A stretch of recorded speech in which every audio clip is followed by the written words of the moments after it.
तो जैसा कि हमने पिछले एपिसोड में देखा था कि किन्मो हमारा हीरो एक ऐसी जगह पहुंच गया था जहाँ पर रात को बाहर नहीं निकला जा सकता है, मगर उसकी रक्षा तो नो एल्डर्स कर रहे हैं क्योंकि सभी के सभी गॉडली कल्टिवेटर्स है। और एक दिन ग्रैनी सी ने सिटी लॉर्ड की वाइफ को भी मार दिया था और अब किन्मो की स्पिरिचुअल बॉडी के अवेकनिंग का टाइम भी हो चुका है, जिसके लिए सभी एल्डर्स उसे अलग अलग प्रकार की जानकारियाँ दे रहे हैं। अब आगे तो एपिसोड की शुरुआत होती है और हम देखते हैं कि सभी एल्डर्स उसे बता रहे हैं कि असल में तो 4 तरह के बर्ड्स होते हैं। पहला थंडर बर्ड और सेकंड का नाम है ग्रीन वाइपर और थर्ड का नाम है आयरन बोन टाइगर और फोर्थ नंबर पे आता है गोल्डन टोटाइज। और चूंकि इन रियल बिस्ट को ढूंढना बहुत मुश्किल है और इसलिए हम उनके डिसिडेंट को ही ढूंढ पाए, जैसे कि ब्लू ड्रैगन, व्हाइट टाइगर, जानमू टर्टल और वाइपर स्नेक। और तभी वाइस चीफ उसके सामने कुछ ब्लड से भरे पाले रख देता है और कहता है कि इनको पी लो, इनको पीने के बाद ही हमें पता चलेगा कि तुम्हारे पास कौन सी स्पिरिट बॉडी है और जिनसे हमें थोड़ा बहुत ही स्पिरिचुअल ब्लड मिल पाया।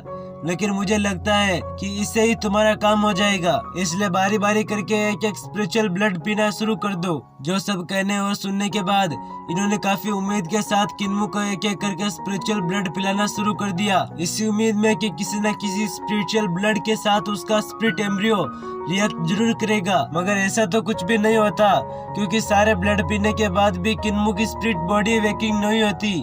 इसलिए इन्हें लग रहा था कि किन्मो शायद कोई ऑर्डिनरी पीपल है, इसलिए सभी बहुत ज्यादा परेशान हो गए थे। मगर सबसे ज्यादा बुरा तो ग्रैनी सी को लग रहा था क्योंकि उसे लग रहा था कि हम सब तो बहुत ज्यादा बूढ़े हो चुके हैं, क्योंकि उनके मुताबिक हम सब बहुत बूढ़े हो चुके हैं और किसी भी लम्हे मर सकते हैं और इस डाजू कॉन्टिनेंट में किन्मो अकेला सरवाइव नहीं कर पाएगा क्योंकि ये तो ऑर्डिनरी पीपल है। इस पर ग्रैंडपा माँ कह रहा था कि तब तो हमें इसे सिटी में भेज देना चाहिए क्योंकि ये वही सरवाइव कर पाएगा और सुरक्षित भी रहेगा। मगर ये सारी बात ग्रैंडपा मुच्चर को बिल्कुल भी अच्छी नहीं लगती और वो गुस्सा होते कहते हैं कि क्या तुम पागल हो चुके हो, सिटी में हमारे बहुत से दुश्मन रहते हैं, अगर उन्हें किन्मो के बारे में पता चल गया तो वो किन्मो को बिल्कुल भी जिंदा नहीं छोड़ने वाले। यहाँ सबके सभी बहुत डरे हुए थे और बहुत पैनिक कर रहे थे, मगर किन्मो कह रहा था कि आप लोग बिल्कुल भी चिंता ना करें, मैं आप लोगों को मरने नहीं दूंगा। मगर वहाँ किन्मो की तो कोई बात ही नहीं सुन रहा। मगर वहाँ के विलेज चीफ ऊंची आवाज में बोलते हैं कि तुम सब लोग यहाँ पर शांत हो जाओ और विलेज चीफ कहते हैं कि तुम सब लड़ क्यों रहे हो, ये तो बहुत अच्छी खबर है। जिस पर वो सभी एक साथ बोलते हैं कि अच्छी खबर, मगर वो कैसे? जिस पर विलेज चीफ एक्सप्लेन करते हुए कहते हैं तो चूंकि किन्मो के बॉडी ने इन चारों स्पिरिचुअल बीस्ट के ब्लड के साथ रिएक्ट नहीं किया और वो इसलिए क्योंकि किन्मो के पास एक ओवरलोड बॉडी है जो कि हिस्ट्री की सबसे पावरफुल बॉडी है, क्योंकि वो बॉडी इन चारों स्पिरिचुअल बीस्ट की बॉडी को कंबाइन करके बनती है। और ये सब सुनकर वो सभी लोग बहुत हैरान हो चुके थे, जिस पर वो लोग घुसपुस करते हुए कह रहे थे कि क्या सच में किन्मो के पास एक ओवरलोड बॉडी है, मगर इतनी खतरनाक बॉडी के बारे में हमने कभी क्यों नहीं सुना। जिस पर विलेज चीफ उन्हें कहते हैं कि ये बहुत ही ज्यादा रेयर बॉडी है और ये इन नॉर्मल स्पिरिचुअल ब्लड के साथ रिएक्ट नहीं करने वाली और इसलिए इसकी बॉडी को अवेकन कराने के लिए हमें ट्रू स्पिरिचुअल ब्लड की जरूरत पड़ेगी। और इसीलिए जब तक हमें असली बीस्ट नहीं मिल जाते और किन्मो की बॉडी एक्टिवेट नहीं हो जाती, हम बार बार उनके डिसेंडेंट को लाएंगे और किन्मो को उनका ब्लड पिलाएंगे ताकि उसकी बॉडी एक्टिवेट हो सके, जिससे कभी न कभी तो किन्मो की बॉडी एक्टिवेट हो ही जाए। अब ये सब सुनकर तो सारे एल्डर्स काफी ज्यादा खुश हो गए थे और बहुत ज्यादा जोश में आ गए थे और किन्मो को कह रहे थे कि अब हम तुम्हें बहुत सारा स्पिरिचुअल ब्लड पिलाएंगे और तुम इतने ज्यादा स्पिरिचुअल ब्लड पियोगे कि तुम्हारा पेट बहुत ज्यादा बाहर आने लग जाए, मगर जब तक तुम्हारी बॉडी एक्टिवेट ना हो जाए हम तुम्हारा पीछा नहीं छोड़ने वाले। सारा मामला हंसी खुशी निपट गया था, मगर अभी भी वाइस चीफ को कुछ न कुछ गड़बड़ लग रही थी,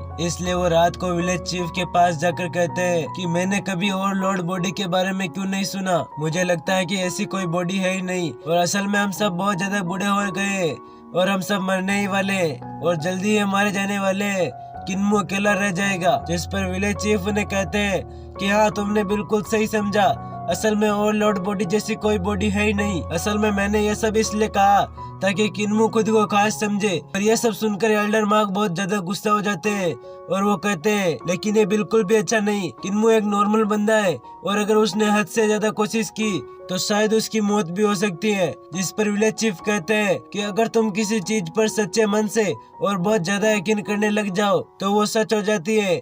अब ये बात पूरी किन्मो पर डिपेंड करती है कि वो इस बात को कितना सच मानता है कि शायद वो इतनी ज्यादा मेहनत कर ले कि ओवरलोड बॉडी तक जाने का वो खुद ही अपना रास्ता ढूंढ ले और उसके बाद उसकी ऑर्डिनरी बॉडी उसकी ओवरलोड बॉडी बन जाएगी। और इसके अलावा मैं चाहता हूँ कि हम सब अपने स्पेशल स्किल्स भी उसे सिखा दें ताकि उसे सरवाइव करने में आसानी हो। अब हम देख पाते हैं कि विलेज चीफ के इस आदेश पर एल्डर माँ, जो कि एक एल्केमिस्ट है, उन्होंने काफी सारी दवाएं बनाना शुरू कर दिए थे, जो सारे वो किन्मू को सिखाने के साथ साथ उसे खिला भी रहा था, जिसकी वजह से किन्मू की बॉडी बहुत ज्यादा फूल गई और वो हवा में उड़ने लगा। मगर वक्त रहते ही एल्डर मास ने उसकी सारी हवा निकाल दी।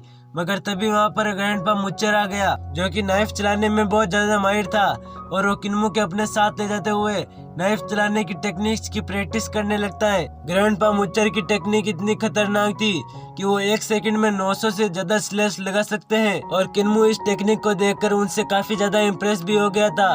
मगर तभी हम देख पाते हैं कि वहाँ पर ग्रैंडपा माँ आ जाते हैं, जिनकी स्पेशल टेक्निक थी उनकी बॉक्सिंग। बेशक उनका एक हाथ नहीं था, मगर उनकी ताकत बहुत ज्यादा थी और उनके पंचेस इतने खतरनाक हैं कि वो किसी की भी बॉडी से उनकी सोल बाहर निकाल दे। और किन्मू बेचारा तो एल्डर मास से भी बहुत ज्यादा मार खा रहा था और मार खाने के बाद वो देखता है कि वहाँ पर ग्रैंडपा क्यूजी आ गए। बेशक उनका एक पैर नहीं था, मगर वो हवा से भी ज्यादा तेज थे और साथ ही उनकी बॉडी हवा से भी ज्यादा लाइट हो जाती, जिससे वो किसी भी हल्के से हल्के चीज पर कदम रख के फ्लोटिंग कर सकते थे। और किन्मू तो इन सब की पावर्स देखकर इन सब से काफी ज्यादा इम्प्रेस दिखाई दे रहा था, मगर वो सोच रहा था कि अगर ग्रैंडपा क्यूजी इतने तेज हैं तो उनकी एक टांग किसने काट दी होगी।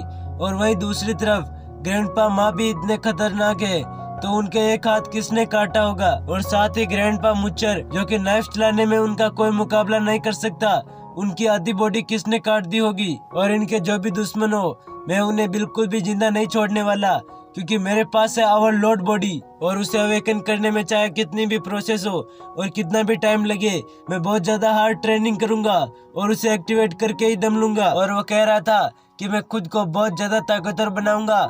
मगर तभी हम देख पाते हैं कि वह विलेज चीफ आ जाते हैं, जो कि किन्मू से कह रहे थे कि हर वक्त ट्रेनिंग करना भी अच्छा नहीं है और जितनी ट्रेनिंग इम्पोर्टेंट है उतना रेस्ट भी इम्पोर्टेंट है, इसलिए थोड़ा सा रेस्ट कर लो। और ये सब सुनकर किन्मू भी उनके साथ रवाना हो गया और वो किन्मू को लेकर अपनी झोपड़ी में आ जाते हैं और वहाँ उससे पूछते हैं कि जो मैंने तुम्हें अपनी सीक्रेट टेक्निक सिखाई थी, चलो उसकी प्रैक्टिस करने के लिए अपना ध्यान लगाओ। और जिस स्किल का नाम गाइडिंग सोल स्किल था, जिसका यूज करते हुए किन्मू अपनी वाइटलिटी को बहुत ज्यादा स्ट्रॉन्ग कर सकता है। साथ ही विलेज चीफ उनसे कहता है कि तुम अपनी ओवरलोड बॉडी और इस टेक्निक के साथ काफी ज्यादा महान व्यक्ति बन सकते हो, बस एक बार तुम्हारी स्पिरिट एम्ब्रियो एक बार अनलॉक हो जाए। मगर वो किन्मू को कितना भी स्पिरिट ब्लड पिला दे, उसकी स्पिरिट बॉडी अवेकन नहीं हो रही थी और इसके बावजूद भी किन्मू अलग अलग तरीके से फाइट करना, स्पेशल टेक्निक सीखना और लगातार मेहनत करना नहीं छोड़ता। जबकि साथ ही साथ हर रोज किन्मू या विलेज चीफ की सिखाई हुई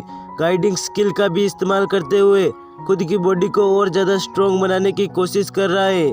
और यह गाइडिंग सोल स्किल को इतनी ज्यादा एक्सट्रीम लेवल पर कल्टीवेट करने की वजह से उसकी बॉडी अब काफी ज्यादा ताकतवर हो चुकी थी।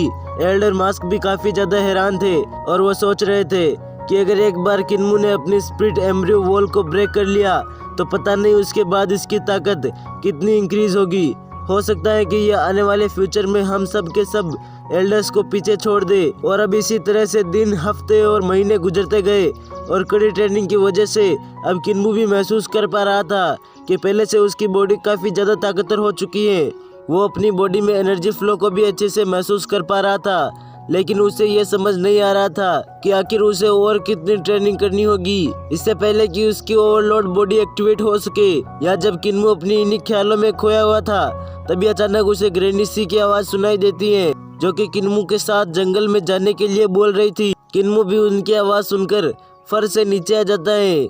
इस पूरे के पूरे डिसेबल विलेज में सबसे ज्यादा किन्मू से प्यार करने वाला ग्रैनी सी ही थी। लेकिन किन्मू इस बात को भी अच्छे से जानता है कि ग्रैनी सी की एक डार्क साइड भी है, जो कि वो किसी को दिखाना नहीं चाहती।